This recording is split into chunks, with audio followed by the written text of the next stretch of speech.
എറണാകുളം അങ്കമാലി അതിരൂപതയിലെ ഏകീകൃത കുർബാന പ്രതിസന്ധിയുമായി ബന്ധപ്പെട്ട് മാർപ്പാപ്പയുടെ പ്രതിനിധി സിറിൽ വാസൽ പിതാവ് അദ്ദേഹത്തിന് മനസ്സ് തുറന്ന ഒരു സന്ദേശം ഓഗസ്റ്റ് മാസം 1-ാം തീയതി സിറിൽ വാസൽ പിതാവ് തന്നെ അദ്ദേഹത്തിന്റെ ഫേസ്ബുക്ക് പേജിൽ പോസ്റ്റ് ചെയ്യുകയുണ്ടായി. എറണാകുളത്തെ കുർബാന തർക്കത്തെക്കുറിച്ച് വളരെ പ്രസക്തമായ കാര്യങ്ങളാണ് മാർപ്പാപ്പയുടെ പ്രതിനിധി അവിടെ നിന്ന് മനസ്സ് തുറന്ന് പങ്കുവയ്ക്കുന്നത്. ഇതിൽ നിന്നും ഒരു കാര്യം വളരെ വ്യക്തമായിട്ട് നമുക്ക് മനസ്സിലാക്കാൻ സാധിക്കും. സീറോ മലബാർ സഭയിലെ ഇപ്പോഴത്തെ വിഷയങ്ങളെക്കുറിച്ചും എറണാകുളം അങ്കമാലി അതിരൂപതയിലെ ഓരോ കാര്യങ്ങളെക്കുറിച്ചും പിതാവ് വളരെ കൃത്യമായി മനസ്സിലാക്കിയിട്ടുണ്ട്. എറണാകുളം അങ്കമാലി അതിരൂപതയിലെ വിശ്വാസികളെ സംബന്ധിച്ച് ഏറെ ആശ്വാസം പകരുന്നതാണ് ഇത്.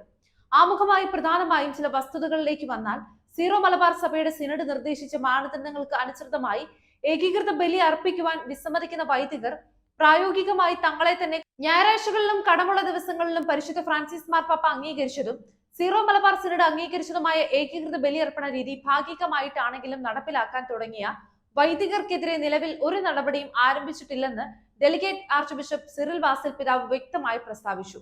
എന്നാൽ ഇത് മറ്റു ദിവസങ്ങളിലെ ജനാഭിമുഖ കുർബാനയ്ക്ക് നിയമസാധുത നൽകുന്നില്ല. എന്നാൽ വൈദികർക്കെതിരെ ആവശ്യമായ ശിക്ഷാ നടപടികൾ പ്രയോഗിക്കുന്നതിൽ ഒരു താൽക്കാലിക നിയന്ത്രണത്തെ മാത്രമാണ് സൂചിപ്പിക്കുന്നത്. സിനഡ് നിർദ്ദേശിച്ച ആരാധനാക്രമ സംബന്ധമായ നിർദ്ദേശങ്ങൾക്കനുസരിച്ച് മാത്രമാണ് ഏകീകൃത ബലി അർപ്പിക്കാനാകൂ. ആരാധനാക്രമങ്ങൾ ആഘോഷിക്കാൻ ശാഠ്യപൂർവ്വം വിസമ്മതിക്കുന്ന വൈദികർ പ്രായോഗികമായി സ്വന്തം സഭയുടെ അധികാരത്തോടെ ശീശ്മയിൽ തങ്ങളെ തന്നെ പ്രതിഷ്ഠിക്കുകയാണ്.